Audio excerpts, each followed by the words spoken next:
Mismo ni Kong JB Bernos, team owner ti Abra Solid North Weavers, tinang kumpirma ang imbitaran ti Weavers ang makipaseti ti East Asia Super League ita season. Ti East Asia Super League nakabase di Hong Kong ket may isang International Basketball League abuklen ti club champions manipod ka ti selected Professional Basketball League iti East Asia region. Pakiramanan ti Hong Kong, Japan, Macau, Mongolia, Pilipinas, South Korea ken Taiwan. Ti Abra Solid North Weavers si defending champion ti MPBL. So this is an invitation only league. So luckily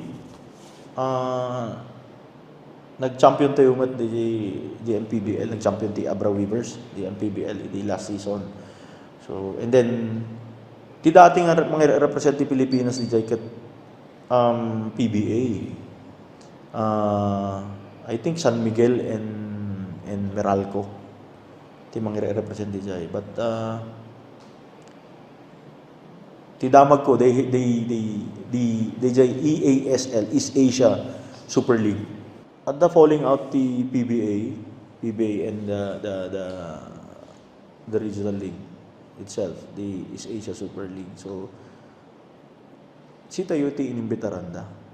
Nakalukat ti team iti daytoy nga imbitasyon ngem kasapulan iti nanay nga sponsors para iti nasa liga. Iti bayat na imbitaran, awampay ti pinal a desisyon da. I haven't signed anything yet. Awampay. Actually, awampay. But in principle, okay mo di jay. Okay mo. We're just looking at several sponsors because this will be played across 5, 6, or 7 countries.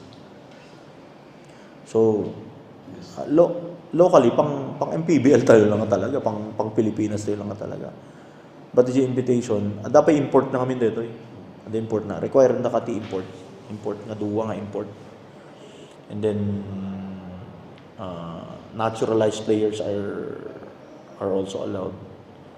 Talaga nga ako dito eh, club team na club championship dito eh. We will make an announcement siguro after nung ma-formalize dito. Kasi kung in principle, okay mat. We're just looking at several sponsors.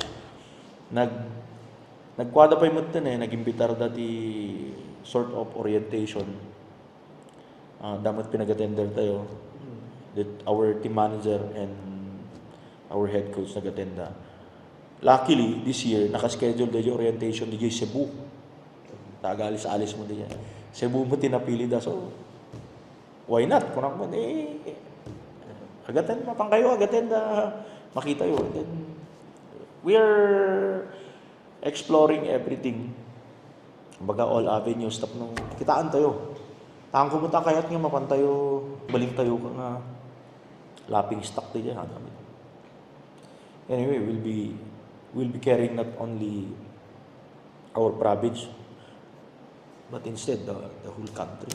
Iti agdama, nakatutok ti Weavers iti maniraman na season ti MPBL ano sa dino, nagtalirad nga dada iti top standing ken kalikagom na ti back-to-back championship. Namnamay na mga rugi ti East Asia Super League ita season inton Oktobre. Archie Lorenzo, Balitang Solid North.